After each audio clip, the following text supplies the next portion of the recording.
বিসমিল্লাহির রহমানির রহিম। আসসালামু আলাইকুম। কিছু কথা না বললেই নয়, না বলে পারতেছি না। কিছু হলেই না হলেই দাবি আদায়ের জন্য জনসাধারণের মানে চলাচল বিঘ্ন ঘটাইয়া দাবি আদায় করার জন্য রাজপথ ব্লকেট করা, এটা প্রকৃত কোনো দেশপ্রেমের লক্ষণ হতে পারে না। হ্যাঁ, রাস্তাঘাট ব্লক করা যায় সেই সময় যেটা পুরা জাতির জন্য প্রয়োজন। যেমন হাসিনাকে হটানো, এটা পুরা জাতির একটা প্রয়োজন ছিল, ফরজ ছিল। এখন যারা জুলাইয়ের যোদ্ধা এই সেই তামাশা যে সৃষ্টি করা হইতেছে, এই সবগুলো আসলে ভাওতাবাজ। আমাদের দেশে একটা কথা বলে যে চুরের মায়ের বড় গলা। এখন যারা হাসিনা বিরোধী কথা বলে, বড় বড় কথা বলে, এরাই হাসিনার দোসর ছিল এবং এদের কথার অঙ্গিভঙ্গিতে হাসিনার প্রেম লুকিয়ে আছে। হাসিনার যে দাবি ছিল, হাসিনার যে ভূমিকা ছিল, সেই সব ভূমিকা দাবি এই ধরনের চাপাবাজদের আচার আচরণে প্রকাশ পায়।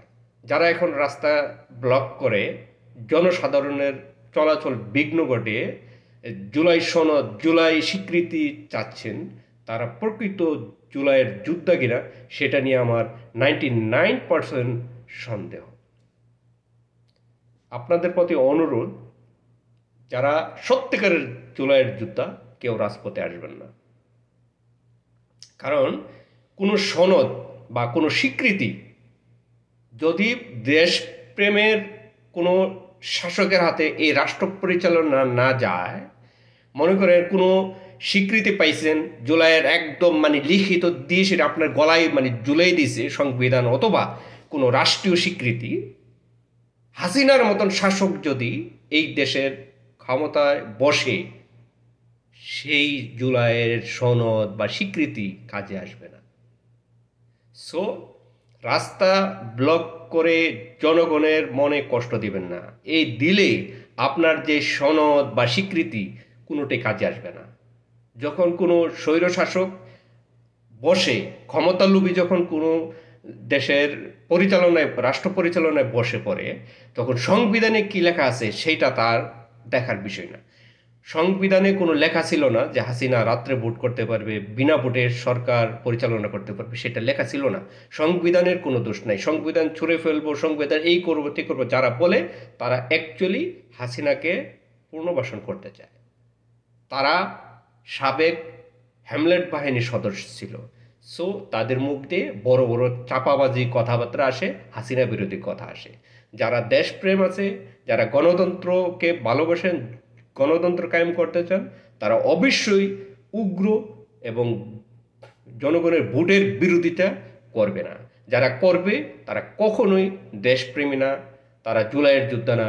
যদি জুলাইয়ের যোদ্ধা হয়েও থাকে, যদি সে প্রকৃত জুলাইয়ের যুদ্ধ হয়ে থাকে, তারপরও যদি সে এই জনগণের ভোটের বিরোধিতা করে, পিয়ারের পক্ষ নেওয়ার চেষ্টা করে, তাহলে সেই হলো হাসিনার প্রকৃত বন্ধু, হাসিনার দোসর, পাঁচাটা গোলাম।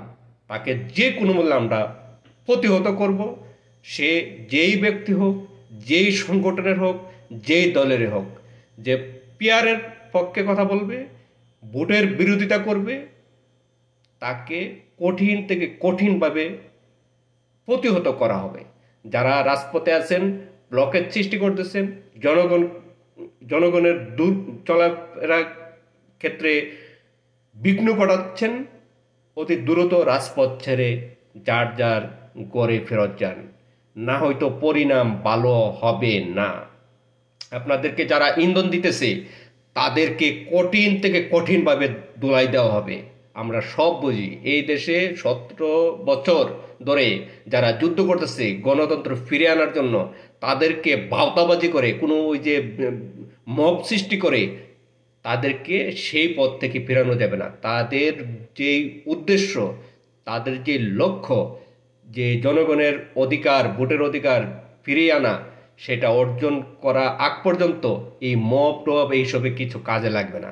যারা এইসবে ইন্ধন দিতেছেন তাদেরকে সতর্ক করতেছি, হুঁশিয়ার, সাবধান, এইসবের থেকে বিরত হন, নাই তো পরিণাম কঠিন থেকে কঠিন, শুধু আপনি না আপনার পরিবার সহ ভুগতে হবে। তো যারা রাজপথে আছেন, যারা এই চলাচলের ক্ষেত্রে সাধারণ জনগণকে মানে বিরক্ত করতেছেন, দ্রুত রাজপথ ছেড়ে যার যার মা বাবা পরিবারের কাছে ফেরত যান, না হয়তো ফেরত যাবেন কিন্তু সেটা ভয়ঙ্কর পরিণতির বুক করে ফেরত যাবেন বলে দিতেছি। সো দ্রুত করে ফেরত যান। আসসালামু আলাইকুম।